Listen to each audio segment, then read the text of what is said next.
Halo guys, David sini dan Realme 14 5G, HP mid-range yang all-in soal gaming. Dari desainnya udah berasa ya. Vibes-nya kayak futuristik robot-robotan, warnanya silver, ada banyak motif, ada yang garis-garis, ada kotak-kotak kecil, ada sedikit garis orange buat pemanis juga. Istilahnya kayak tema mecha-mecha gitu ya. Biasanya gamer suka yang kayak ginian. Desain boxnya juga aslinya cuma kotak kuning polos ala Realme, tapi dikasih bungkusan ekstra yang ada gambar salah satu hero di game Honor of Kings buat narik mata gamer lah kalau dipajang bareng HP lain. Sekaligus buat bilang kalau Realme 14 5G ini jadi official gaming phone dari turnamen Honor of Kings di Indonesia. Tuh, di streamingnya di YouTube banyak banget tulisan Realme. Di berbagai pojok di tulisan yang lain juga, HP-nya juga real ya, dipakai di turnamennya, bukan mejeng nama doang. Oh, sama mereka juga jadi sponsor utama dari tim RRQ. Lihat tuh jersinya, logonya gede. Selain RRQ, Realme juga gandeng gamer legendaris Indonesia Jazz No Limit buat jadi brand ambassador mereka. Sampai ada preset gaming juga yang pakai nama Jazz dan pro player lain. Realme lagi all in sih soal gaming, dan saya suka langkah kayak gini. Berasa balik ke kodrat Realme yang fokus ke spek gitu. Kemarin kan mereka sempet coba-coba jualan kamera, dan HP yang ngaku-ngaku gaming tentu harus punya spek yang bagus lah.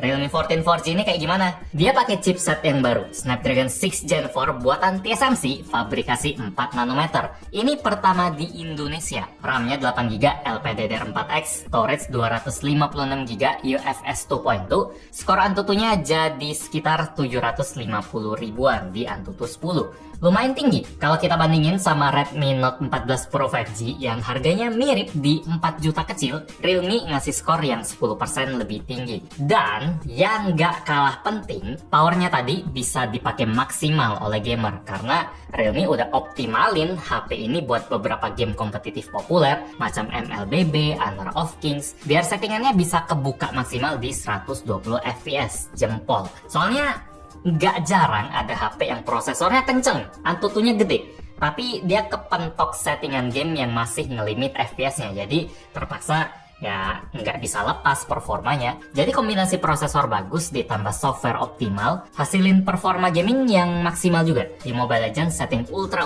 alias paling tinggi, mayoritas grafiknya dia ada di 120 fps, tapi ada beberapa titik dia turun ke 75 atau 80 fps, terus langsung loncat lagi ke 120.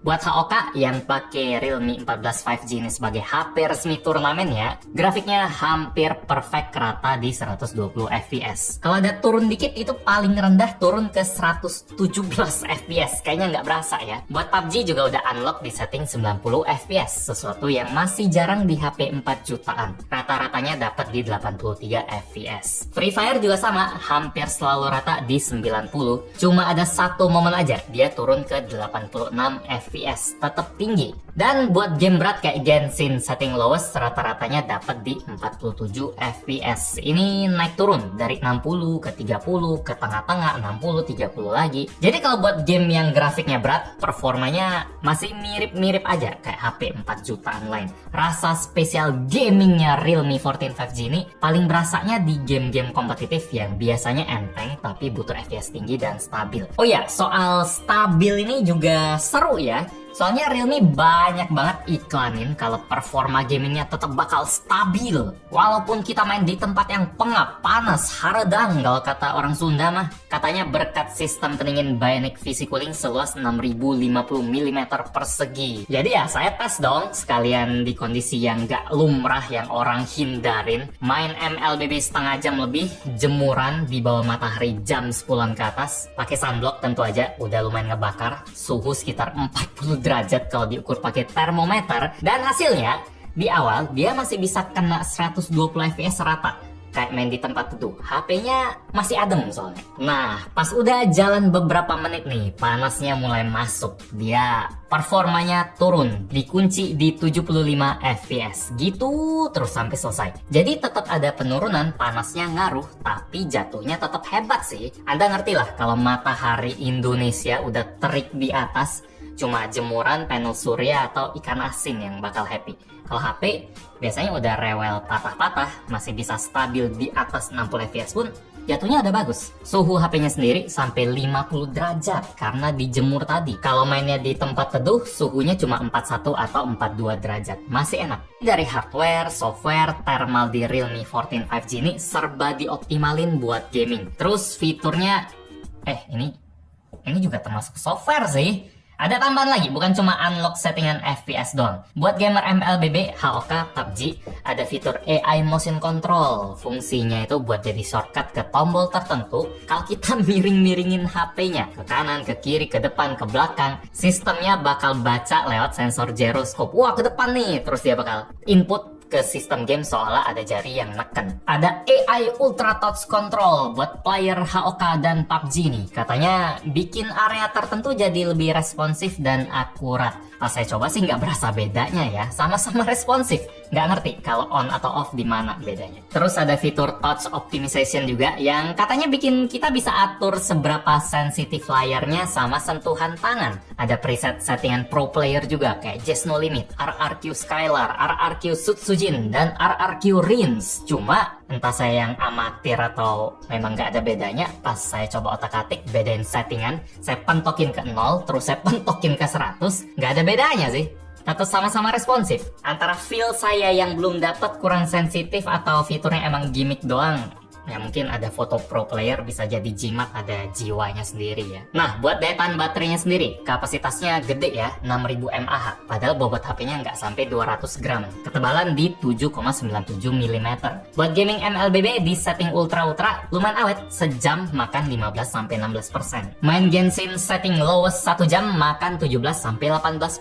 Dan buat kerjaan enteng macam streaming YouTube, TikTok, sejam makannya 6-7% aja. Speed ngecas juga lumayan kenceng, pakai charger 45 watt, colok 10 menit udah masuk 17%, 30 menit masuk 43%, buat penuh coloknya 1 jam 18 menit. Kalau soal chargingnya ini juga ada fitur kesukaan gamer ya, namanya bypass charging. Jadi kalau ditanya, ada bypass charging nggak bang? Ada. Realme 14 5G lumayan mikirin soal ini. Oh ya, pas kita ngecas atau main game, lampu LED bulat-bulat ini bakal nyala ya. Dia bisa jadi LED notifikasi juga. Kita bisa setting di bagian pulse light namanya, di bagian setting mau hidupin yang mana bebas. Jadi itu ya Realme 14 5G. Buat gaming dia kenceng, adem, banyak ekstra fitur, baterainya awet. Kalau Anda gamer MLBB, HOK, PUBG, Free Fire, ini HP yang rekomen. Tapi gimana kalau Anda nggak main game-game itu? Atau gimana kalau Anda sekalian sama sekali nggak main game di HP? Ternyata masih bisa dipertimbangin loh. Saya awalnya ngeremehin ya pas pertama kali tahu karakter HP ini. Alah, ini paling cuma modal desain wibu sama kenceng doang, fitur-fiturnya gaming doang, sisanya nggak dipikirin. Ternyata nilai plus Realme 14 5G ini kalau di luar gaming juga ada. Lumayan banyak. Anda nggak suka varian Mecha Silver yang rame ala ini, dia masih punya 2 varian warna polos. Ada Storm Titanium yang agak kecoklatan, sama Warrior Pink yang sesuai namanya, pink. Speaker tetap stereo dan udah ada fitur tahan air juga, IP68, IP69, mau kecemplung ke kolam, mau disemprot air tekanan tinggi, masih strong juga. Layar juga terang, di luar ruangan masih bisa kelihatan walaupun di bawah matahari terik. Ukurannya 6,67 inci, panel AMOLED 120Hz, resolusi Full HD, ada in-display fingerprint juga. Ini udah lolos standar HP 4 jutaan sih, nggak kerasa ada yang dikorbanin. Fitur AI juga ada, paling kepake ya tetap AI eraser sih kalau saya, buat bersihin foto jalan-jalan di tempat wisata yang rame banget ini. Bersih-bersih 1 menit udah berasa foto di pulau pribadi ya. Padahal ini wisata nasional loh, atau private tour nih. Fitur yang bakal diapresiasi semua orang lah, nggak cuma gamer. Sip, jadi nilai plus di luar gaming juga tetap ada ya. Masih ada daya tarik yang lain lah selain gaming. Tapi tentu aja, Realme 14 5G ini bukan HP yang sempurna. Buat saya ada 4 kelemahan di Realme 14 5G ini. Pertama, kita mulai dari yang kecil-kecil. Mesin getarnya geli-geli aja, lemah.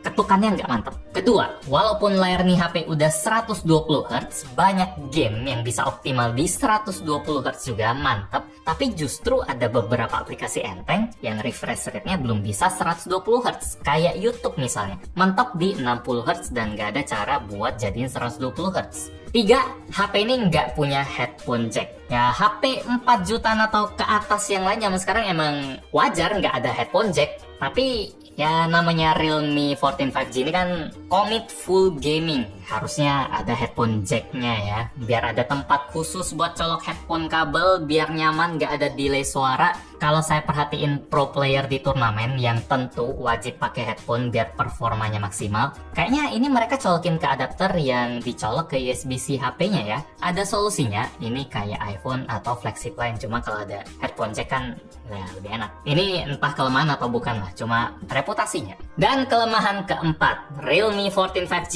nggak punya kamera ultrawide kayak kebanyakan HP 4 jutaan lain. Minus soal kamera ini kayak udah jadi karakter HP yang ada label gamingnya ya. Kayak ROG Phone juga gitu, 10 jutaan tapi cuma 2 kamera. Untung kualitas foto dari satu kamera di Realme ini udah bagus walaupun nggak wow. Prosesinya lumayan ngebantu biar warna jadi lebih cerah, detail juga jadi lebih tajam walaupun buat selera saya agak over tajam ya. Dynamic range juga oke buat foto langit biru dan bumi di bawahnya. Motret yang langsung nembak ke matahari pun masih bisa lumayan kelihatan. Kamera yang tetap bisa nangkep keindahan alam Labuan Bajo dan Jakarta dengan baik lah. Minimal nggak bakal dijadiin konten TikTok yang ke Labuan Bajo tapi HP-nya Android.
Cek-cek, ini adalah hasil perekaman kamera depan dari Realme 14 5G.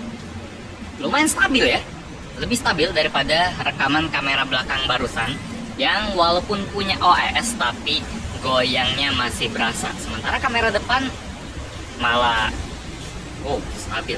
Ini resolusinya di 1080p 30 fps, nggak bisa setajam 4K 30 di kamera belakang, cuma kadang yang lebih stabil lebih nyenengin buat dilihat sih. Kalau dynamic range-nya putih, ternyata ya langit Jakarta emang lagi agak abu-abu sih, jadi tapi ini memang putih. Dynamic range-nya belum bisa banyak nyimbangin, tapi muka saya bisa kelihatan jelas. Jadi ya oke. Kesimpulan, kalau Anda fokus cari kamera bagus di HP 4 jutaan, kamera adalah yang terpenting. Realme 14 5G ini nggak cocok. Fotonya emang udah bagus, tapi jelas bukan yang terbaik. Kualitasnya cukup aja buat nemenin user yang sehari-harinya lebih sering main game. Terus kayak sekali bolehlah motret pas ada perlu, pas lagi jalan-jalan, bisa diandelin. Abis itu lanjut main game lagi, mabar lagi, mau di tempat dingin, tempat yang panas, aman, HP-nya adem.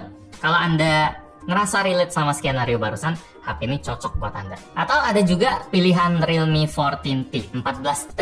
T-nya itu lebih terjangkau. Fitur utamanya tetap mirip, dia tahan air, baterai 6000 mAh. Bedanya di desain yang warnanya beda, serba polos juga. Nggak ada robot-robotan kalau di 14T. Sama prosesornya juga beda ya, Dimensity 6300 5G, yang kelasnya di bawah Snapdragon 6 Gen 4. Bisa aja dipilihan kalau emang pengen lebih hemat. Demikian review gadgetin buat Realme 14 5G. Like kalau Anda suka dengan video ini, dislike kalau nggak suka. Kita ketemu lagi di video selanjutnya. Yo. Ini kalau orange yang bisa nyala, tapi ini garis aja. Oh, tombolnya juga orange.